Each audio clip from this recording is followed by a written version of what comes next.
Irmãos e irmãs em Cristo, estamos aqui novamente reunidos na nossa igreja doméstica para falar da palavra de Deus.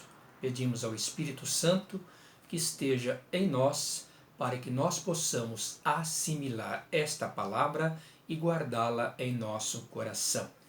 Em nome do Pai, do Filho e do Espírito Santo. Amém.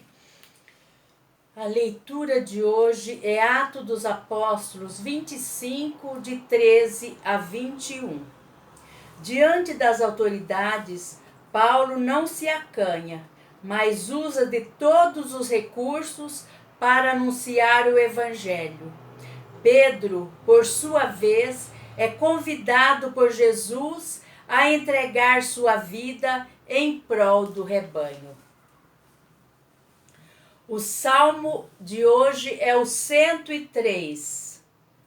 O Senhor pôs o seu trono lá nos céus. O Senhor pôs o seu trono lá nos céus. Bendize, ó minha alma, ao Senhor, e todo o meu ser seu santo nome. Bendize, ó minha alma, ao Senhor. Não te esqueças de nenhum de seus favores. O Senhor pôs o seu trono lá nos céus. O Senhor pôs o seu trono lá nos céus. Quantos céus por sobre a terra se elevam, tanto é grande o seu amor aos que o temem, quanto dista o nascente do poente, tanto afasta para longe nossos crimes. O Senhor pôs o seu trono lá nos céus. O Senhor pôs o seu trono lá nos céus. O Senhor pôs o seu trono lá nos céus e abrange o mundo inteiro seu reinado. Bendize ao Senhor Deus seus anjos todos, valorosos que cumpris as suas ordens. O Senhor pôs o seu trono lá nos céus. O Senhor pôs o seu trono lá nos céus. O Senhor pôs o seu trono lá nos céus. O Senhor pôs o seu trono lá nos céus. Aleluia, aleluia, aleluia. Aleluia, aleluia, aleluia. O Espírito Santo Paráclito haverá de lembrar-vos de tudo o que tenho falado. Aleluia, aleluia, aleluia. Aleluia, aleluia, aleluia. Continuamos com a viagem paulina. Paulo agora está em Cesareia, ele está preso por causa da perseguição dos judeus. Nós vamos ver que neste trecho da viagem de Paulo está sendo decidido o seu destino, para onde que ele deve ir. O rei Agripa e Berenice chegaram a Cesareia e foram cumprimentar Festo, que era o administrador do Império Romano naquela região. Então Festo conta para o rei Agripa tudo o que acontecera com Paulo, como ele se manifestou, como os judeus queriam que ele fosse morto por uma coisa insignificante. E Festo fala para o rei Agripa que Paulo falava da ressurreição de nosso Senhor Jesus Cristo e pregava a palavra de Cristo. Por isso os judeus queriam matá-lo.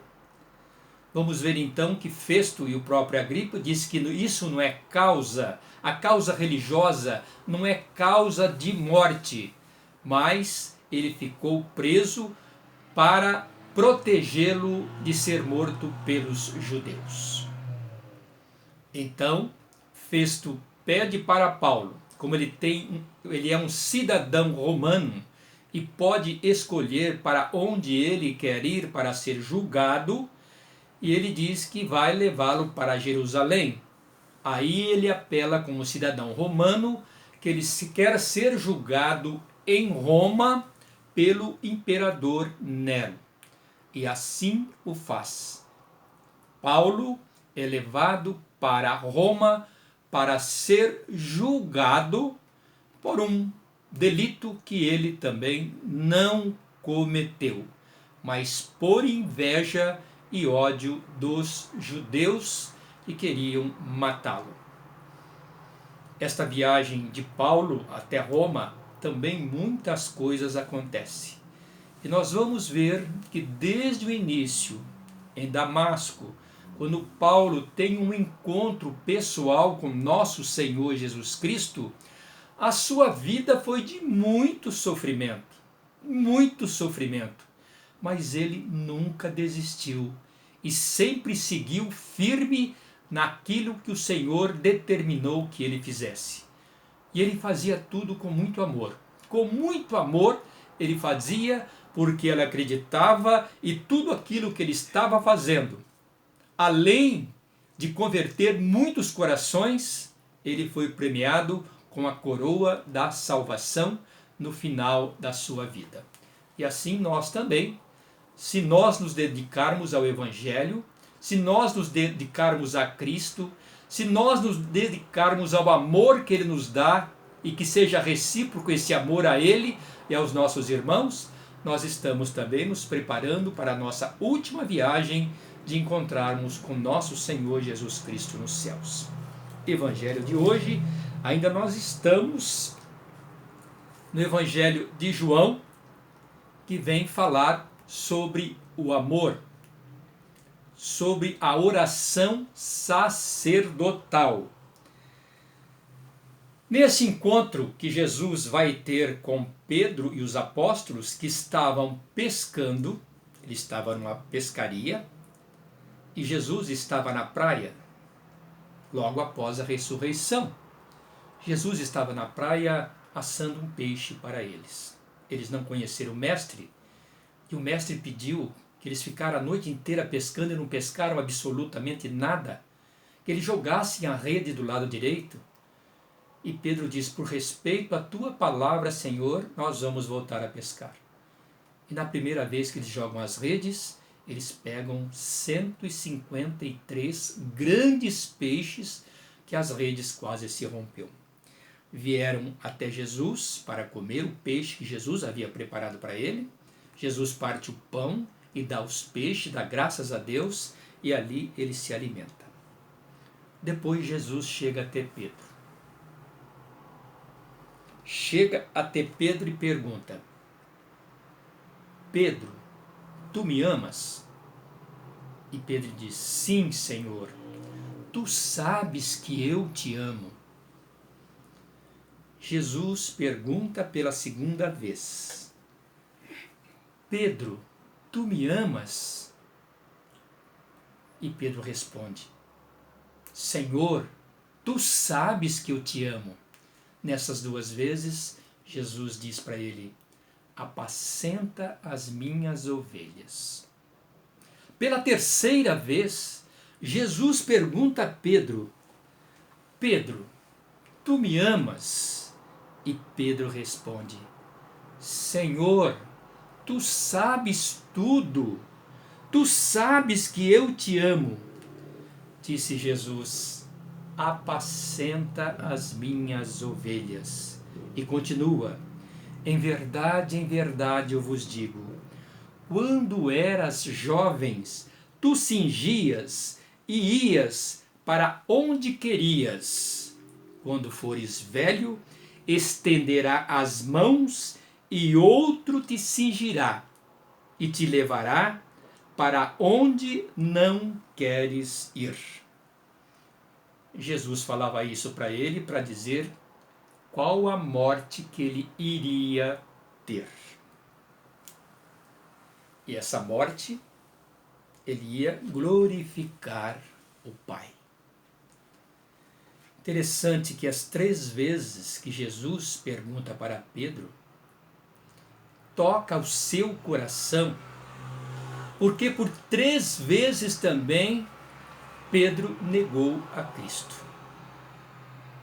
E aquele sentimento de Pedro, aquele sentimento que tocava o seu coração por ter traído o Mestre, Jesus naquele momento dava-lhe o perdão e entregava o seu rebanho a Pedro.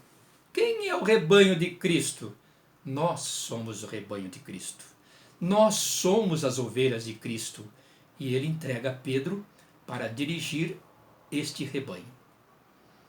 E Pedro faz exatamente aquilo que Jesus queria que ele fizesse. Ele se doou totalmente à sua igreja, a sua igreja que somos todos nós. E no fim da sua vida, ele morre em Roma de cabeça para baixo, crucificado. Porque ele não queria morrer igual o Mestre, igual a nosso Senhor Jesus Cristo. A doação de Pedro foi total. Pedro era um homem rude quando Jesus o convidou para ser o seu apóstolo. Pedro era um homem desqualificado. Por que é que Jesus convidou Pedro para ser o seu apóstolo e depois o primeiro chefe da sua igreja? Porque o coração de Pedro é um coração de amor. Existia amor naquele coração. Então não importa para Jesus aquilo que nós somos, aquilo que nós temos, a nossa cultura como que é, isso não importa. Não adianta ter cultura se não ter um coração de amor.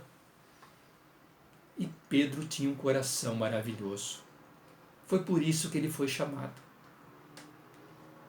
Quantas outras coisas Jesus orientou o que deveria fazer e como ele deveria fazer, como deveria guiar o seu rebanho.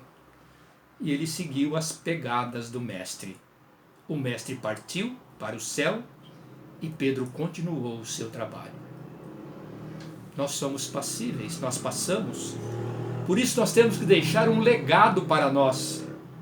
Um legado de Cristo deixou para nós e nós temos que passar esse legado para outros. E nós nos perguntamos, como é que nós estamos vivendo o legado de Cristo? Para que ele diga para nós, como ele disse para Pedro. Esta última palavra do Evangelho fecha esse Evangelho e fecha o Evangelho de João de uma maneira fantástica. Jesus diz para ele, segue-me. E hoje está dizendo para todos nós, segue-me a mim, para que eu possa fazer de ti o mensageiro do amor, o mensageiro da paz. Louvado seja nosso Senhor Jesus Cristo, para sempre seja louvado. Abençoe-vos Deus Todo-Poderoso, o Pai, o Filho e o Espírito Santo. Amém.